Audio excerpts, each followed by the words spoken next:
First and foremost, I want to give a praise, honor, and glory to Yahweh by Hashem Yahweh Shai. All right, peace to the body of Yahweh Shai, double honors to the apostles and elders of GMS.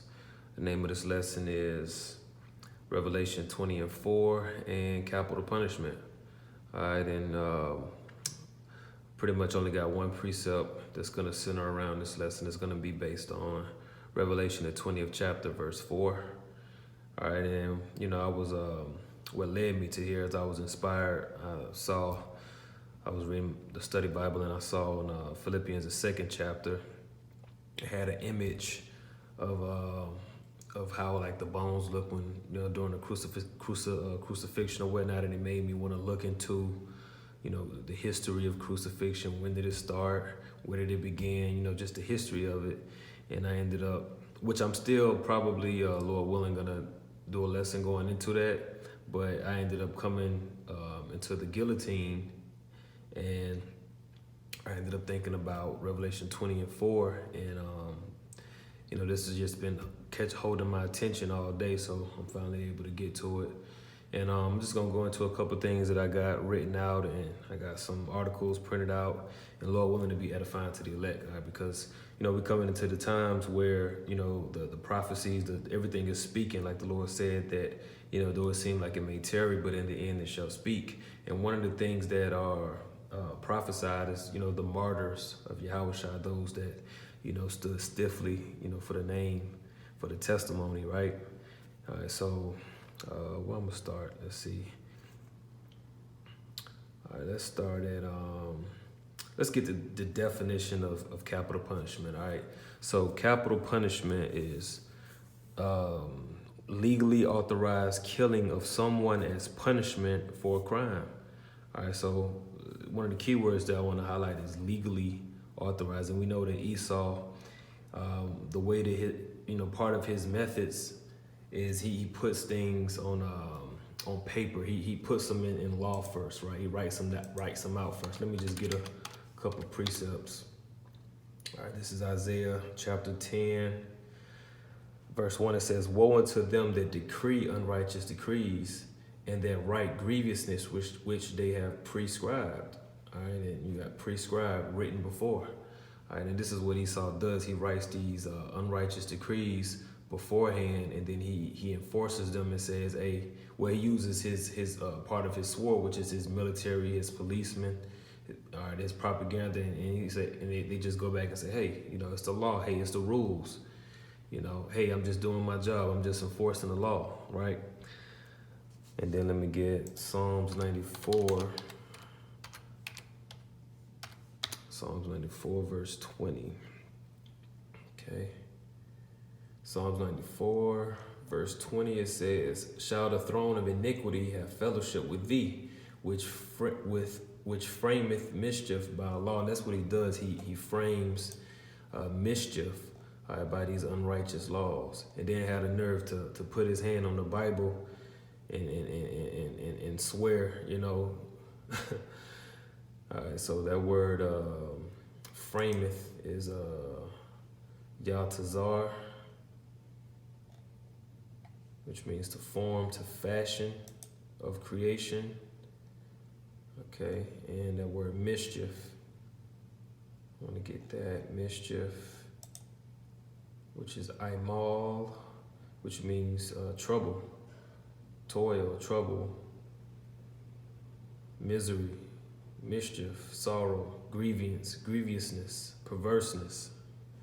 And he does this all by way of the pen. All right, this is what he does.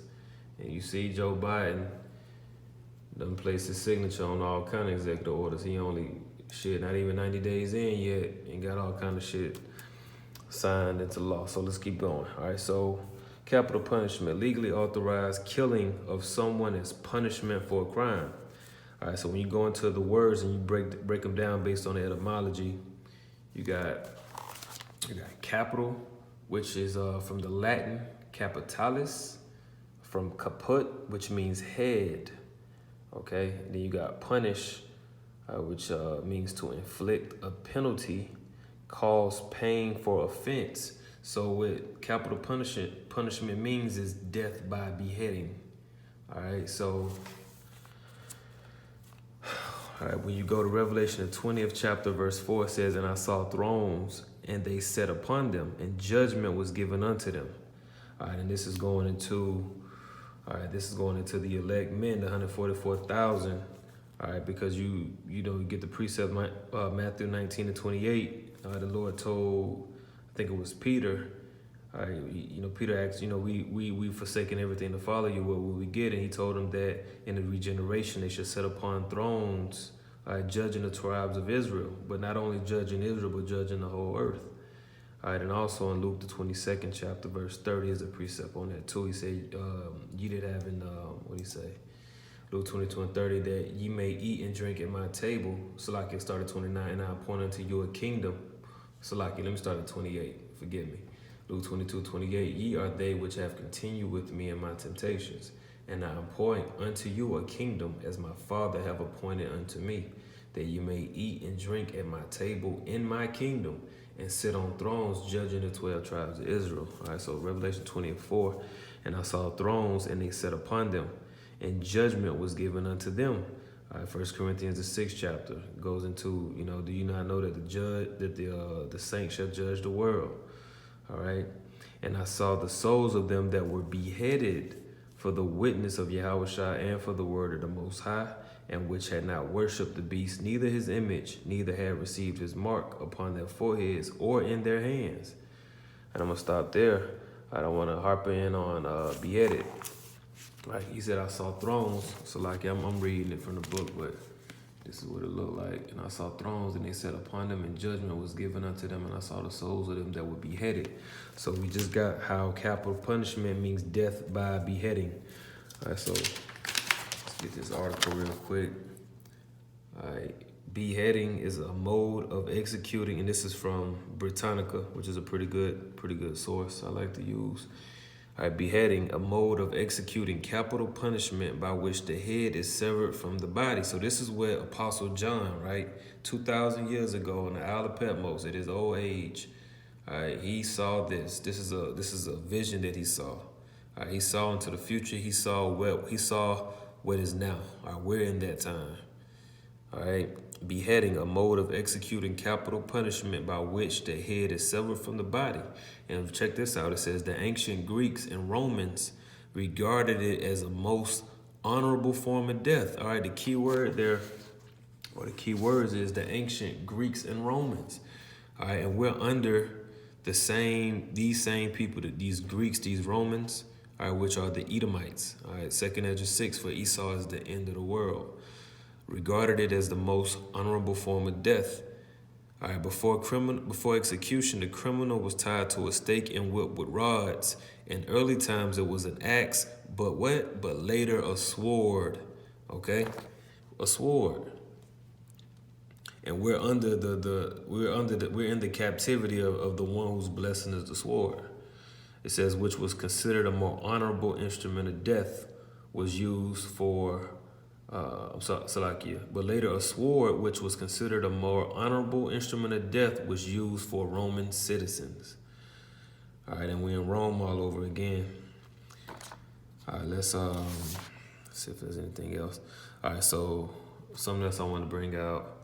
It says you had this guy who was a trader in England who was he was one of the last people beheaded by an axe in England, because they said that beheading was usually by an axe. Well, let me read that real quick. It says beheading usually by an axe was the customary method for executing traders in England. All right, and scroll down. In 1820, the Cato Street conspirators became the last persons to be beheaded by an axe in England. Having plotted to murder members of the government, they were found guilty of high treason and hanged, and their corpses were then decapitated. And when I researched capital punishment in the United States, some of the reasons I found was, I think it said something about terrorism. Let me see, just to validate that.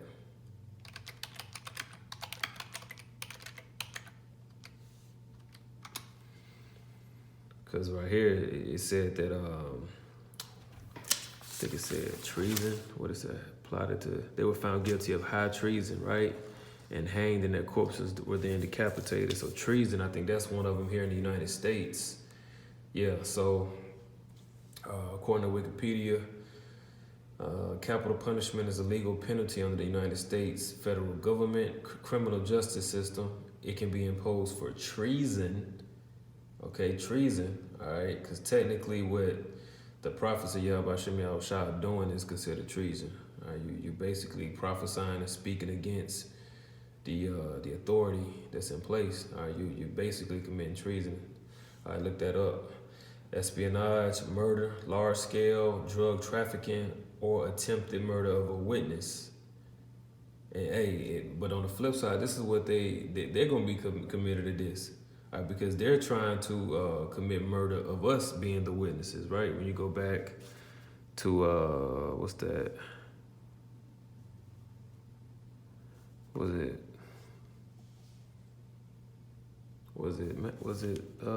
they were beheaded? Yeah, Revelation 20:4. What does it say right here? It says that, and I saw the souls of them that were beheaded for the witness of Yahushua. So basically, Apostle John saw the elect, members of the elect being murdered, okay, for being witnesses. So Esau's gonna be found guilty of this, man, and this is according to his own law. So capital punishment can be imposed for treason, espionage, murder. Let's look up espionage. I don't even know what that is. Find espionage. Espionage is the practice of spying. Okay, so it's basically spying, surveillance, murder, large-scale drug trafficking, or attempted murder of a witness, juror, or court. So basically, well, hold on.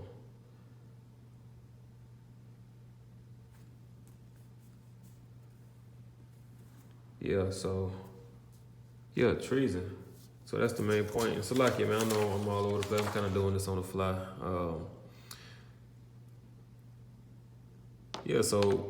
High treason. So treason is a reason for capital punishment, and they have this on the books right now as we speak. So, hey, and we are in Babylon the Great, which, you know, the book of Revelation revolve heavily around prophecies on Babylon the Great. So I made a couple notes here. You got 28 states that have capital punishment, you know, that's legal right now. So 28 states, I think it's either 48 or 50 states right now. So 28 states, that's more than half. All right, and legal injection is the primary way, but they also have, you know, other methods. But look for, according to prophecy, look for the guillotine to come back around. All right, the guillotine, let's get into that.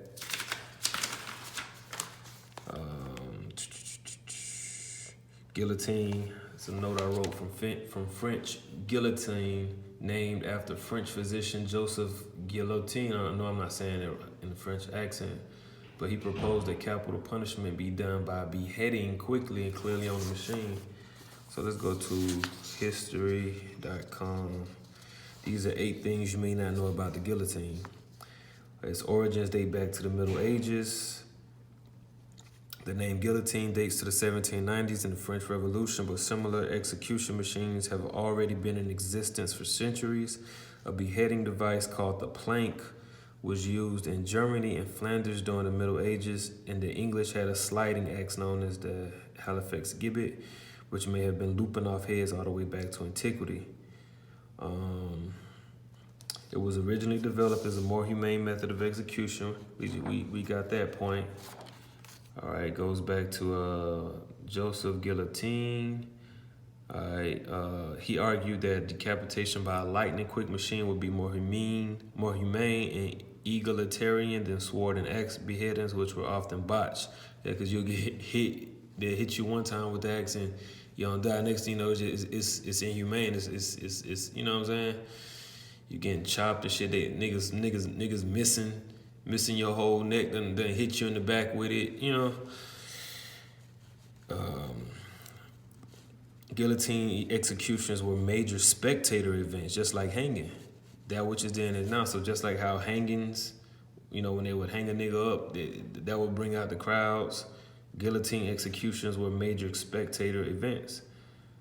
All right, some members, check this out. Some members of the public initially complained that the machine was too quick and clinical, but before long, the process had evolved into high entertainment. You say spectators were buying souvenirs, you know. It was a popular children's toy. Guillotine operators were national celebrities. All right, and this is dealing with Esau, man. These are the Edomites. All right, these are those same people, because this is really talking about France, which is where the guillotine kind of made its became widely known as the guillotine in France. And France is one of the 10 horns. All right, one of the 7 heads. I could be saying that vice versa, but that's part of the beast. So this is there's an Esau right here. Okay, executioners won a great deal of notoriety during the French Revolution when they were closely judged on how quickly and precisely they can orchestrate multiple beheadings. The job was often a family business. And check this out. Scientists conducted gruesome studies on the heads of the condemned. All right, I'm just going to get a couple things here. From the very beginning of its use, speculation abounded over whether the heads of the guillotine remained conscious after being cut off. The debate reached new heights in 1793 when an assistant executioner slapped the face of one of his victims' heads, and spectators claimed to see its cheeks flush in anger. Man, that's crazy, man. These devils are sick. It was used for executions in Nazi Germany. Okay, and it was last used in the 1970s, which wasn't that far. All right, some of y'all, watching these videos were born in the 70s.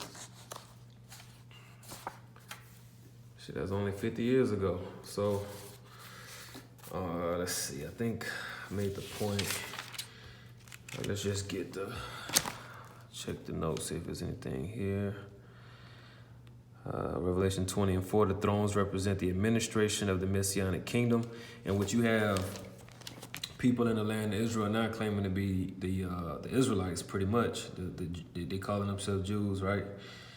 Well, y'all are basically saying that y'all in the administration of the Messianic kingdom, which that's not true. The Messiah is not in rulership right now, So we know that we're not in the Messianic kingdom. So it's a bunch of precepts listing going into the reign of 1,000 years. So yeah, man. So that's the point, pretty much.